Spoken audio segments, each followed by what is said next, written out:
Hi, good morning. അപ്പോൾ നമുക്ക് ഇന്ന് ഒരു ഡിന്നർ റെസിപ്പി ഉണ്ടല്ലോ. നിങ്ങൾ 2 ദിവസമായിട്ട് ഇപ്പോൾ ലഞ്ച് റെസിപ്പീസ് ഒക്കെ അല്ലേ കണ്ടുകൊണ്ടിരിക്കുന്നത്. ഇന്നിപ്പോൾ ഡിന്നർ റെസിപ്പി ആവട്ടെ എന്ന് വിചാരിച്ചു. അപ്പോൾ നമ്മുടെ കപ്പയും മുട്ടയും അതുപോലെ ഗോതമ്പ് പുട്ടും കപ്പക്കറിയൊക്കെ ആണ് കേട്ടോ നമ്മുടെ ഇന്നത്തെ റെസിപ്പികൾ. സാധാരണ നമ്മളെപ്പോഴും ചപ്പാത്തിയല്ലേ ഡിന്നറിന് ഉണ്ടാക്കുന്നത്, അല്ലെങ്കിൽ ദോശ ഉണ്ടാക്കും. ഇന്നിപ്പോൾ പുട്ടും കപ്പക്കറിയൊക്കെ ഉണ്ടാക്കിയിട്ട് നമുക്ക് ഡിന്നർ കഴിക്കാം. അപ്പോൾ എങ്ങനെയാണ് നമ്മുടെ ഇന്നത്തെ ഡിന്നർ റെസിപ്പി എന്ന് നമുക്ക് നോക്കാം. അപ്പോൾ ഞാൻ കുറച്ച് കപ്പ കട്ട് ചെയ്ത് വെച്ചിട്ടുണ്ട്, അതുപോലെ തന്നെ തേങ്ങ ചിരവിയതെടുത്ത് വെച്ചിട്ടുണ്ട്, പിന്നെ പുട്ടിൻ്റെ പൊടി റെഡിയാക്കി വെച്ചിട്ടുണ്ട്. ആദ്യം നമുക്ക് കപ്പ ഒന്ന് വേവിക്കാൻ വെക്കാം. കപ്പ വേവിക്കാൻ വെക്കുമ്പോൾ ഞാൻ കുറച്ച് ഉപ്പും മഞ്ഞൾപ്പൊടിയും ചേർത്തിട്ടാണ് കേട്ടോ വേവിക്കാൻ വെക്കുന്നത് കുക്കറിലേക്ക്.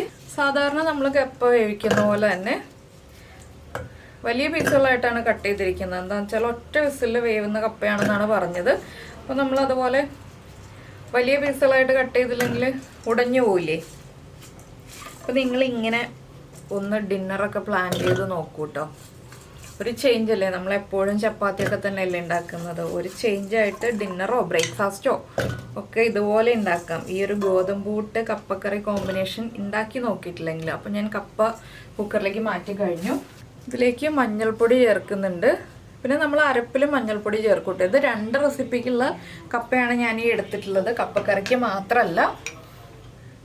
ആവശ്യത്തിന് ഉപ്പ്, പിന്നെ നമുക്ക് ഉപ്പ് ആവശ്യമാണെങ്കിൽ ചേർത്ത് കൊടുക്കാം. 2 റെസിപ്പിയിലും ഉപ്പ് ചേർക്കാൻ പറ്റുന്ന റെസിപ്പികളാണ് കേട്ടോ. ഇനി ആവശ്യത്തിന് വെള്ളം ചേർക്കുക. ആവശ്യത്തിന് വെള്ളം എന്ന് വെച്ചാൽ കപ്പയുടെ ഒപ്പം നിൽക്കുന്ന രീതിയിലാണ് ഞാൻ വെള്ളം ചേർക്കുന്നത്. ഇനി നമുക്കിത് ഒരു വിസിൽ വരുന്നത് വരെ വേവിച്ചെടുക്കാം. ഇനി നമ്മുടെ കപ്പക്കറിയുടെ അരപ്പിനായിട്ട് ഞാൻ 2 പച്ചമുളക് മിക്സിയുടെ ജാറിലേക്ക് എടുത്തിട്ടുണ്ട്. അതുപോലെ തന്നെ ഒരു 1.5 പിടി തേങ്ങ, പിന്നെ ഒരു ഉള്ളി, 1/4 ടീസ്പൂൺ നല്ല ജീരകം, നമ്മുടെ ക്യൂമിൻ സീഡ്സ്, ഇത്രയും ചേർത്ത് വെള്ളം ചേർത്ത് നന്നായിട്ടൊന്ന് അരച്ചെടുക്കുക. ഫൈൻ പേസ്റ്റ് ആവണ്ട, എങ്കിലും തരിതരിപ്പില്ലാതൊന്ന് അരച്ചെടുക്കുക. ഇതിലേക്ക് ഞാൻ ഒരു കാര്യവും കൂടി ചേർക്കാൻ വിട്ടുപോയി. ഒരു 1/2 ടീസ്പൂൺ മഞ്ഞൾപ്പൊടിയും കൂടി ചേർക്കണം കേട്ടോ. അപ്പോൾ ഞാൻ മഞ്ഞൾപ്പൊടിയും ചേർത്തിട്ടുണ്ട്. ഇനി നമുക്ക് വെള്ളം ചേർത്ത് അരച്ചെടുക്കാം. ഇപ്പോൾ നമ്മുടെ തേങ്ങ നമ്മൾ അരച്ചെടുത്തിട്ടുണ്ട്. ഇനി അരപ്പ് മാറ്റി വയ്ക്കാം. എന്താണെന്ന് വെച്ചാൽ നമ്മുടെ കുക്കറിൻ്റെ പ്രഷർ പോയിട്ട് കപ്പയൊക്കെ എടുത്തു കഴിഞ്ഞിട്ടല്ലേ നമുക്കിനി അരപ്പ് ചേർക്കാൻ പറ്റുള്ളൂ. അപ്പോൾ ഇനി നമുക്ക് അരപ്പ് മാറ്റി വെച്ചിട്ട് കുക്കറിൻ്റെ പ്രഷർ പോയി കഴിഞ്ഞിട്ട് നമുക്ക് ബാക്കിയുള്ള കാര്യങ്ങൾ ചെയ്യാം. അപ്പോൾ നമ്മൾ കപ്പ വെന്തത് ഒരു പാനിലേക്ക് മാറ്റിയിട്ടുണ്ട്. പാനിലേക്കോ ചട്ടിയിലേക്കോ എന്തിലേക്കെങ്കിലും മാറ്റിയാൽ മതി കേട്ടോ. ഇതിലേക്ക് നമ്മൾ റെഡിയാക്കി വെച്ചിരിക്കുന്ന അരപ്പ് ചേർത്ത് കൊടുക്കാം. നല്ല തിക്കായിരിക്കും കേട്ടോ ഈ ഒരു കറി. അധികം ലൂസായിട്ടുള്ള കറിയല്ല, കുറച്ച് തിക്കായിട്ടുള്ള കറിയാണ് നമ്മുടെ കപ്പക്കറി എന്ന് പറഞ്ഞിട്ടുണ്ടെങ്കിൽ. ഇനി ഒന്ന് ഈ കപ്പയും അരപ്പും കൂടി ചേർന്ന് ഒന്ന് തിളയ്ക്കാനുള്ള സമയം കൊടുക്കുക. അതിനുശേഷം മാത്രം നമ്മൾ ഉപ്പൊക്കെ ചെക്ക് ചെയ്യുക. വളരെ ഈസിയാണ് കപ്പക്കറി. അപ്പോൾ നിങ്ങൾ കപ്പക്കറി ഇതുപോലെ ഉണ്ടാക്കി നോക്കിയിട്ടില്ലെങ്കിൽ ഒരു പ്രാവശ്യം ട്രൈ ചെയ്ത് നോക്കൂ കേട്ടോ. കുറച്ച് അരപ്പ് കൂടുതൽ വേണം കപ്പക്കറിക്ക്. ഞാൻ കുറച്ചുകൂടി വെള്ളം ചേർക്കുന്നുണ്ട്. എന്താണെന്ന് വെച്ചാൽ ഒന്ന് തിളച്ച് ഒന്ന് കുറുകി വരണം. അതിന് വേണ്ടിയിട്ട് നമുക്ക് കുറച്ചുകൂടി വെള്ളം ചേർത്ത് കൊടുക്കാം. ഒരു 1/4 കപ്പ് വെള്ളം, അത്രയും മതി. ഇനി ഒന്ന് തിളച്ചൊന്ന് കുറുകി വരട്ടെ. അപ്പോൾ നമ്മുടെ കറി ഇതാ തിക്കായിട്ട് റെഡിയായി വന്നിട്ടുണ്ട്. ഇനി നമുക്ക് ഫ്ലെയിം ഓഫ് ചെയ്തിട്ട് ഇതിലേക്ക് വറവിടാനുള്ള കാര്യങ്ങൾ നോക്കാം. ഇത്രയേ ഉള്ളൂ കേട്ടോ. സിമ്പിളായിട്ടുള്ള കപ്പക്കറി റെഡിയായി. നമുക്കിനി വറവിടാനുള്ള അടുത്ത പാൻ വയ്ക്കാം. ഞാനിപ്പോൾ വേറൊരു പാൻ വെച്ചിട്ടുണ്ട് കേട്ടോ. ഇതേ പാനിൽ തന്നെയാണ് നമ്മൾ കപ്പയും മുട്ടയും തയ്യാറാക്കുന്നത്. അപ്പോൾ പാനിലേക്ക് നമുക്ക് വെളിച്ചെണ്ണ ചേർത്ത് കൊടുക്കാം. വറവിടാനായിട്ടുള്ള വെളിച്ചെണ്ണയാണ് ഞാൻ ചേർക്കുന്നത്. അധികം വെളിച്ചെണ്ണ വേണ്ട കേട്ടോ, കുറച്ച് വെളിച്ചെണ്ണ മതി. വെളിച്ചെണ്ണ നന്നായിട്ട് ചൂടായി വരുമ്പോൾ നമുക്കിതിലേക്ക് 1 ടീസ്പൂൺ കടുക് ചേർത്ത് കൊടുക്കാം. കപ്പക്കറിയിൽ കുറച്ച് കടുക് കൂടുതൽ വേണം. അപ്പോൾ കടുക് ഒന്ന് പൊട്ടി വരട്ടെ. അപ്പോൾ നമ്മുടെ കടുക് പൊട്ടിക്കൊണ്ടിരിക്കുന്നുണ്ട്. പിന്നെ നമുക്കിതിലേക്ക് ആവശ്യമുള്ളത് ഉള്ളിയാണ് കേട്ടോ. ഉള്ളി നിർബന്ധമായിട്ടും ചേർക്കണം. ഒരു 8-10 ഉള്ളി ചേർക്കുകയാണെങ്കിൽ അത്രയും കൂടുതൽ ടേസ്റ്റ് ഉണ്ടാകും. നന്നായിട്ട് ഉള്ളി ചേർത്ത് കൊടുക്കണം ഈ ഒരു കപ്പക്കറിക്ക്. ഞാനിപ്പോൾ ഉള്ളി റൗണ്ടിൽ കട്ട് ചെയ്തെടുത്തിട്ടുണ്ട്. ഇനി ഉള്ളി ഒന്ന് കളർ മാറി വരുന്നത് വരെ വഴറ്റിയെടുക്കുക.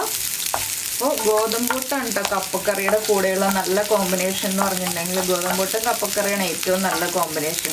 അരിപ്പുട്ടിനേക്കാൾ ഗോതമ്പ് പുട്ടാണ് നല്ല കോമ്പിനേഷൻ. പിന്നെ നിങ്ങൾ ഈ കപ്പക്കറി വേറെ എന്തിനെങ്കിലും കൂടെ കഴിക്കാറുണ്ടോ എന്നുള്ളതും കൂടി ഒന്ന് കമൻറ്റ് ചെയ്യണേ. പിന്നെ ഒരു കാര്യം എന്താണെന്ന് വെച്ചാൽ പിന്നെ ഈ കപ്പക്കറിയും കട്ടൻ ചായ ആണെങ്കിലും നല്ല കോമ്പിനേഷനാണ് കേട്ടോ. നല്ല തിക്കായിട്ടുള്ള കപ്പക്കറിയും കട്ടൻ ചായ ആണെങ്കിലും നല്ല കോമ്പിനേഷനാണ്. അത് കപ്പക്കറിയുടെ കൂടെ കട്ടൻ ചായയാണ് കോമ്പിനേഷൻ, ഗോതമ്പ് പുട്ടിൻ്റെ കൂടെ കപ്പക്കറിയാണ് കോമ്പിനേഷൻ. അങ്ങനെ 2 കോമ്പിനേഷൻ വരുന്നുണ്ട് കപ്പക്കറിക്ക്. അപ്പോൾ നമ്മുടെ ഉള്ളിയൊക്കെ ഒന്ന് കളറ് മാറി തുടങ്ങുമ്പോൾ 2 തണ്ട് കറിവേപ്പില, ഒരു 4 വറ്റൽമുളക് ഇതൊക്കെ ചേർത്തിട്ട് നന്നായിട്ടൊന്ന് ഇളക്കി കൊടുക്കുക.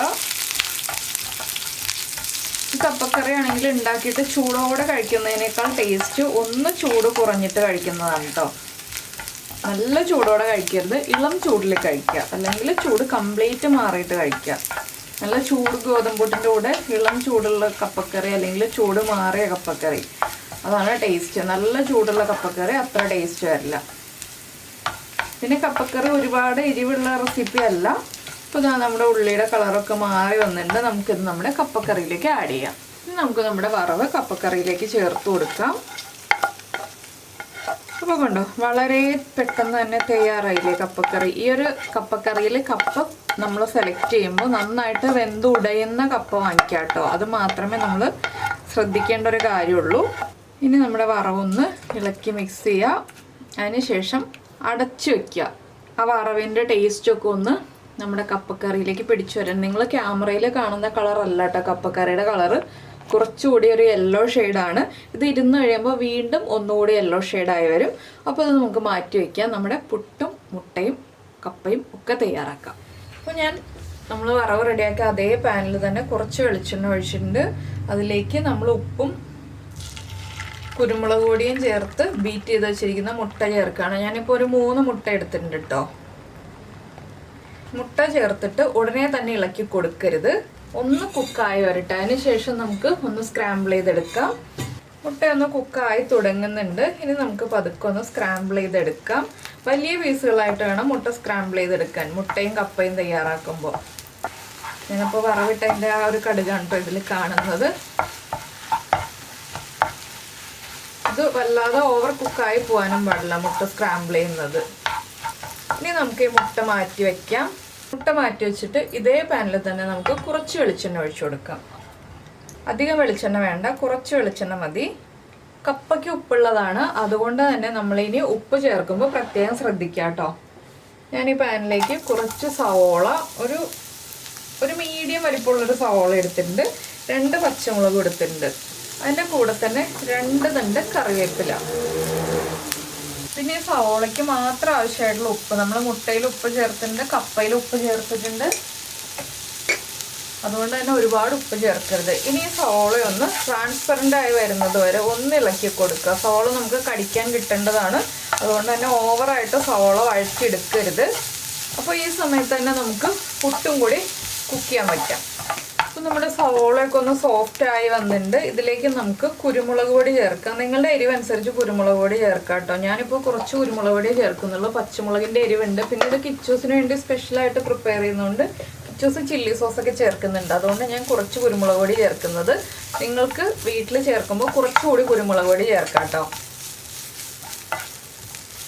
കിച്ചൂസ് ഗോതമ്പൂട്ടും കപ്പക്കറിയും കഴിക്കില്ല, അതുകൊണ്ടാണ് ഇപ്പോൾ ഈ ഒരു കപ്പയും മുട്ടയും തയ്യാറാക്കുന്നത്. ഇതിലേക്ക് നമുക്കിനി വേവിച്ച് വെച്ചിരിക്കുന്ന കപ്പ ചേർത്ത് കൊടുക്കാം. കപ്പ ചേർത്ത് ഒന്ന് ചെറുതായിട്ട് ഉടച്ചെടുക്കുക. നമ്മുടെ കപ്പ ചേർത്ത് നന്നായിട്ട് ഇതുപോലെ ഒന്ന് കുത്തി ഉടച്ചെടുക്കുക കേട്ടോ. അപ്പോഴാണ് നന്നായിട്ട് മിക്സായി വരിക. ഇനി നമുക്കിതിലേക്ക് മുട്ടയും കൂടി ചേർത്ത് കൊടുക്കാം. ഇനി ഇതും നന്നായിട്ടൊന്ന് ഇളക്കി മിക്സ് ചെയ്യുക.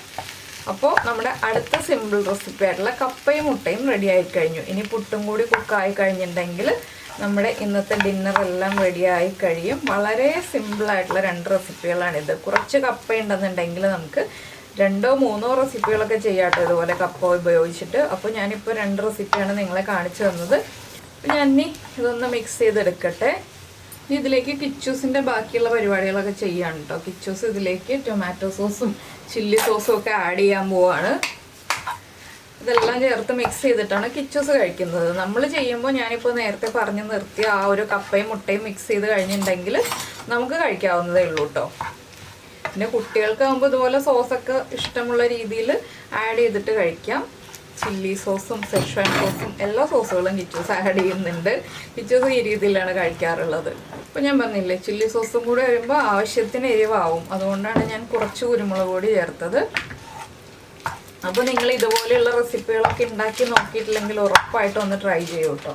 അപ്പോൾ നമ്മുടെ കപ്പയും മുട്ടയും ഇതാ റെഡി ആയിട്ടുണ്ട്. ഞാൻ പ്ലേറ്റ് ചെയ്യാൻ പോവാണ്. പുട്ട് കുക്കായിക്കൊണ്ടിരിക്കുകയാണ്. ഇനി നമുക്ക് പ്ലേറ്റ് ചെയ്തിട്ട് കാണാം.